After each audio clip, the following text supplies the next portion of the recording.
Hello, and thank you for tuning in to History 1301, coming to you via video online. One of the central themes of our class, or at least issues is probably a better way of putting it, is the institution of slavery.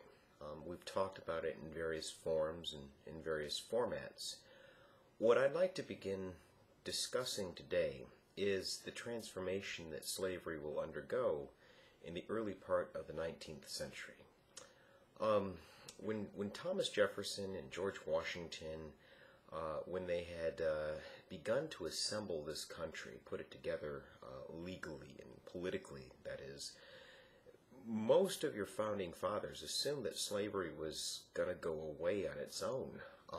For decades, slaves had worked on the grounds in places like Virginia and Maryland, and the tobacco had basically exhausted the soil. And without any kind of economic incentive or reason to employ slaves, most people just felt that it was going to go away on its own and it would be quite natural. Therefore, they never really made anything explicit within the Constitution or any other legal document that said that slavery would be illegal. What changes in the beginning of the 19th century is both the orientation of slave owners, meaning people that owned and sold slaves, and the whole notion of what slavery really represented and why it was, in the eyes of the slaveholder anyway, a good thing. You can really trace this back to one central product, and that is the cotton crop. There was a saying during the 19th century that cotton was king, and indeed it was, because it was a terribly, terribly, terribly profitable crop. Now, if you think about it, cotton likes to grow in the deep South.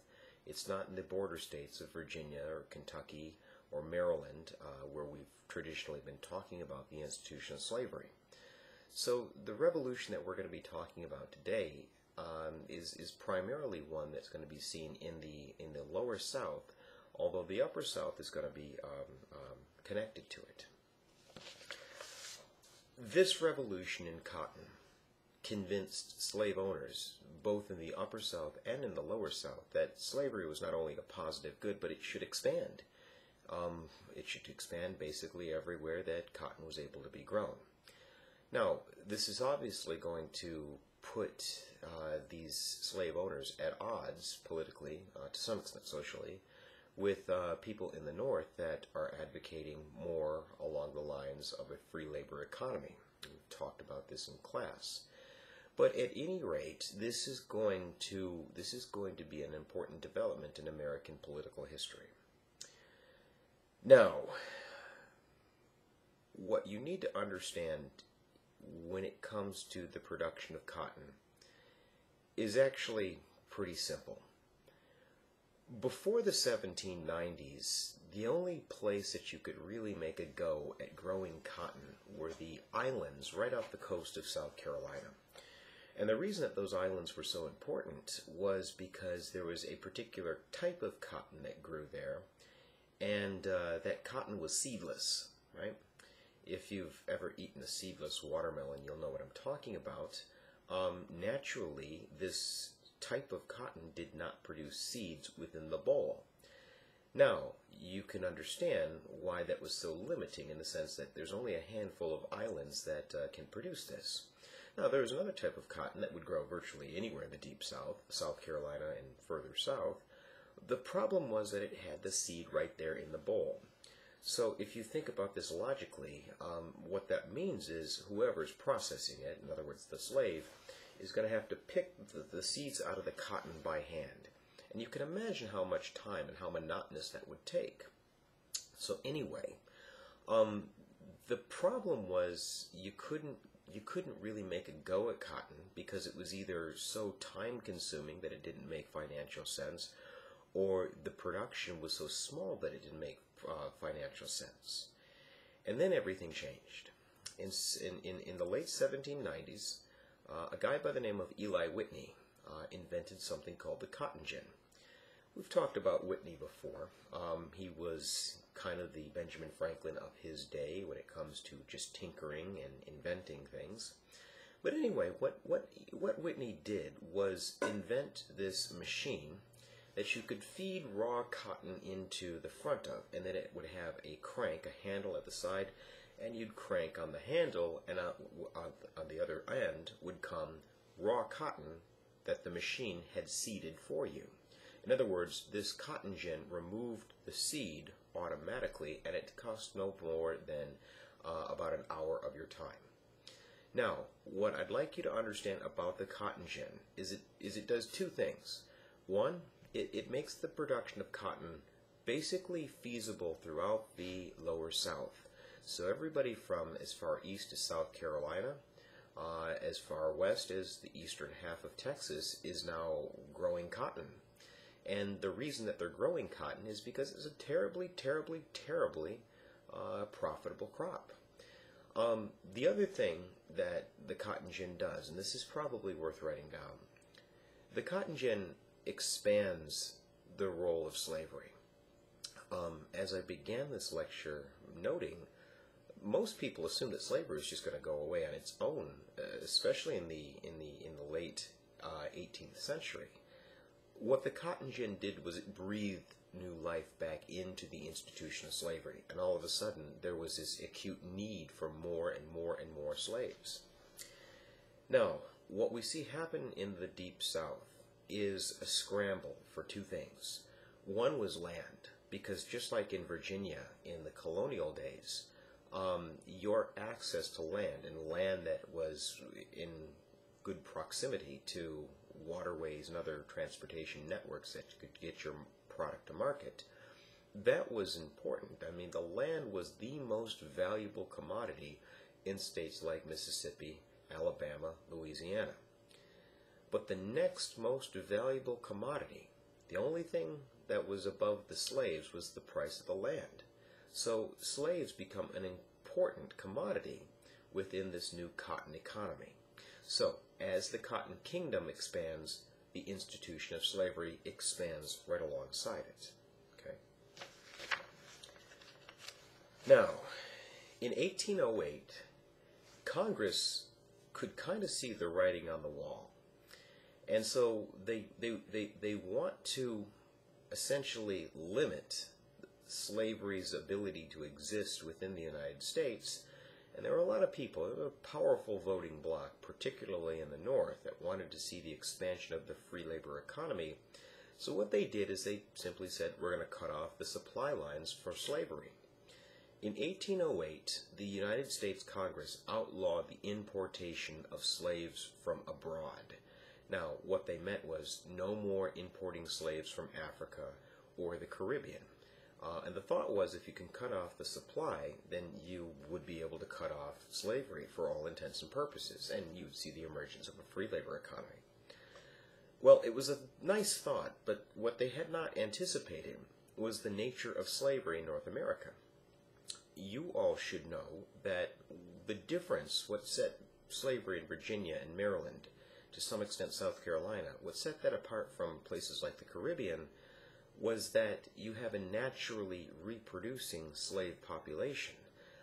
The slaves are not only surviving into adulthood, they're actually marrying and having babies, and those babies, as was the rule in the system of chattel slavery, those babies are becoming the property of their parents' owners. So you think about this in a place like Maryland. The Maryland economy has shifted to the point where it no longer really uses slavery, it no longer really needs slaves. So if you own this big plantation with nobody working on it, but you still have all these slaves to support, you still own the slave population, what does it make sense to do? Of course, you sell them to Mississippi, you sell them to Alabama, you sell them down the river, so to speak. That was one of the most dreaded things that could happen to an African-American slave, let alone an African-American slave family. Anyway, what thrives, and again, it's worth writing down, what thrives in the aftermath of the 1808 law was a domestic slave trade. And what I mean by that are slaves are coming down from the upper South, Virginia, Maryland, Kentucky, and they're being sold into the lower South, the deep South, Georgia, South Carolina, Alabama, Mississippi, Louisiana, to a lesser extent, the eastern half of Texas. So, all of this can be traced back to Eli Whitney inventing the cotton gin. Now, I just mentioned that one of the biggest fears in African American life during this period was to be sold to the Deep South. First of all, what this did was it broke up families. I mean, you have to understand that slaves were no different than any other kind of commodity. There were specific planters that wanted, a specified gender. They wanted a specified worker. They wanted really specific criteria when it comes to who they wanted working on their plantations. What I mean by that is, although sometimes it was the case, often it was not, slave families didn't get sold together. A lot of times what would happen is the father went one way, the mother went one way, and the kids went 3 other different directions. So slave families were destroyed by this, which is an important development in and of itself. But the other reason that being sold south was so scary was because of the type of labor that was employed down there. In Virginia, a lot of planters used what was called the task system. And what that meant was your master gave you a task, make me 4 barrels by the end of the day, and once you had completed that task, you were free to do whatever you like to do for the rest of the day. So if you're smart, what you do is you figure out a way to finish these barrels before noon, and then you've got the afternoon and part of the evening to do whatever it is that you want to do. That was not the way that the Cotton South functioned, primarily because cotton was a very labor-intensive crop. The cotton planters employed something called the gang system, and what they meant by that was that gangs of slaves would be sent out into the fields, and in the middle of the harvest season, you're talking August, September, and you're also talking Mississippi, Alabama. There's probably triple-digit heat there. So it's an exhausting work regimen, and in the middle of the harvest season, when the moon was full, people were required to be out in the fields all night as well. So this is a very, very scary time period in the African American community, because not only are families being split apart, but these brutal work regimes that are being implemented in the slave South, or in the Cotton South rather, is really quite terrifying when people stop and think about it. Now, one of the other things that you begin to see in the South generally is the defense of slavery. Now, I'm not talking about the legal defense of slavery. I'm talking about the social defense of it.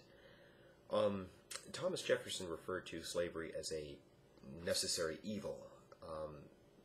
During this period, when slavery becomes so profitable, it goes from being a necessary evil to a positive good. And you see all these elaborate defenses as to why slavery needs to exist, some of which we've talked about, some of which we haven't. But the bottom line was, slavery was a rich man's institution, primarily because slaves were expensive. And not only were they expensive, there were times that slave owners purposefully drove up the price to essentially consolidate their wealth and to consolidate their power. In other words, fewer slave owners meant that there were fewer cotton planters, and fewer cotton planters meant that people in Lowell, Lynn, or Manchester, England had fewer options to buy their raw cotton from. In short, you're talking about the development of monopolies, which would make the rich richer at the expense of virtually everybody else. But at the same time, what you're seeing are specific laws and policies that are emerging primarily in the South that are designed to keep African Americans tied to the land.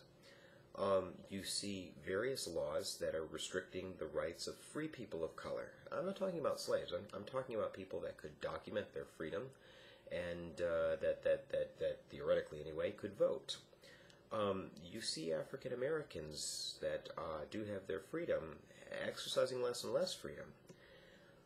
The other thing that you generally see is slave catching becomes a pretty big business. There were individuals that did quite well for themselves, scouring the South for runaway slaves. When they would catch them, bring them back, they would be paid a reward, and sometimes the people that they brought back were the actual runaways, and sometimes they were just people that happened to be in the wrong place at the wrong time. Now, we've talked about the abolition movement. We've talked about people like Garrison and the Grimke sisters. This is a time period where, for the most part, the Deep South closed its ears to abolitionist calls for the destruction of slavery. The most famous example is the bounty that the state of Georgia put on the head of William Lloyd Garrison. They were offering up $2,000 to anybody that could bring him back. They wanted him alive, but bring him back to Georgia where he would stand trial for inciting a rebellion, a slave rebellion. Anyway, it's these kind of laws that are basically walling the South off from the North. Now, what's the point of all of this? Well, really, it's twofold. One, you're seeing the North and South grow further and further apart. That's not necessarily anything all that new, considering their economies were different basically from the beginning of American history. But what the Cotton Revolution ultimately did was turn the rural South into a one-trick pony. You don't see industry in Birmingham, Alabama, even though the city of Birmingham has a lot of resources and advantages to becoming an industrial boomtown, the same way that Lowell, Massachusetts did. You don't see a whole lot of ethnic or racial diversity, but it's in a black and white dichotomy. My point is, it's not any coincidence that those Irish immigrants are pouring into places like Boston and New York, simply because those were where the industrial jobs were. You didn't have them in Charleston, South Carolina, or Mobile, Alabama. So, the other thing that I want you to understand is this is moving us closer and closer to what would ultimately be the Civil War. Anytime you've got money as an incentivizing factor, you're going to have people that are going to dig in and draw a line. And as slavery became more and more profitable with the cotton crop, there were people that were going to defend this to the death, so to speak. As a matter of fact, a lot of people did defend it to the death. So this cotton revolution is ultimately going to lead us down to armed conflict between the states. Now, in the next video segment, what I want you to think about is the culture of slavery, how slavery essentially shaped American life, in particular the American South.